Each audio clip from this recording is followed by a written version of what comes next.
Hello मेरे technician भाइयों, कैसे हो आप सब। तो बहुत सारे भाई लोग का कमेंट आ रहा था कि सऊदी अरब में सैलरी क्या होती है एसी टेक्नीशियन की, और हेल्पर की सैलरी क्या होती है, और हेल्पर में आना चाहिए नहीं आना चाहिए, और अगर जैसे एसी टेक्नीशियन में आ रहे हैं, अगर काम नहीं आ रहा है तो कंपनी सैलरी काट देती है या वापस इंडिया भेज देती है।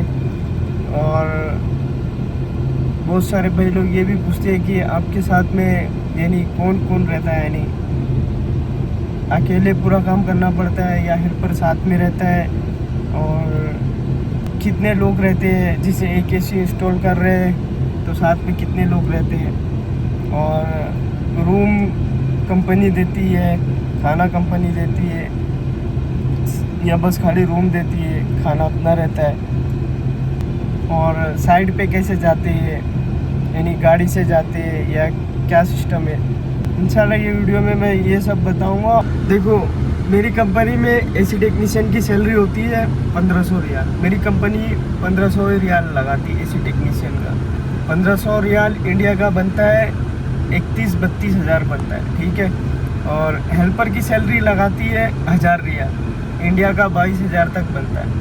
तो बहुत सारे भाई लोग बोलते हैं कि यानी हमें काम नहीं आया, जैसे हम इंडिया से आ गए किसी टेक्नीशियन में और काम नहीं आ रहा है तो क्या होता है। अगर काम नहीं आ रहा है तो तुम्हारी सैलरी काट देगी कंपनी, या तो बोलेगी कि आपको इंडिया जाना है तो चले जाओ या इतनी सैलरी में काम करो। तो मेरी सजेशन यही है कि आप फुल एसी टेक्नीशियन बन के आओ, ताकि लोगों की नज़र में भी अच्छी रहो और तुम्हारा काम भी होता रहे और सैलरी भी ना कटे।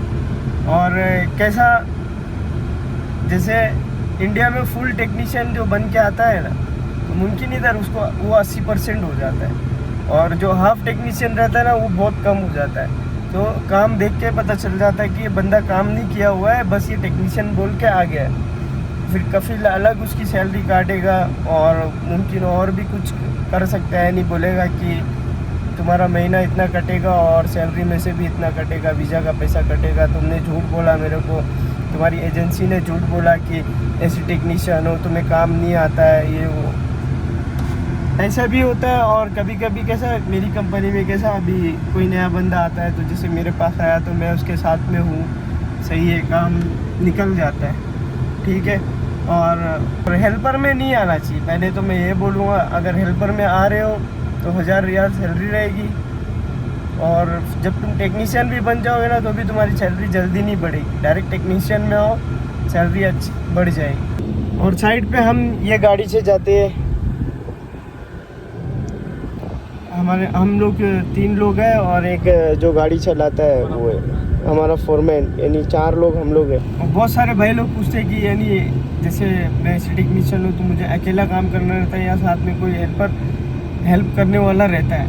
तो मैं बता दूं कि हेल्पर मेरी कंपनी में तो रहता है हेल्पर साथ में, और जो गाड़ी चलाता है वो भी साथ में रहता है। जैसे हम एसी इंस्टॉल कर रहे हैं, ठीक है, तो टेक्नीशियन और हेल्पर तो साथ में रहेंगे, जो गाड़ी चलाता है ना वो भी हेल्प करा देगा। जैसे कि आउटडोर उठाना है तो वो आ जाएगा, या विंडो एसी लगा रहे, विंडो एसी उठाना है तो वो आ जाएगा साथ में, यानी लगाने के लिए।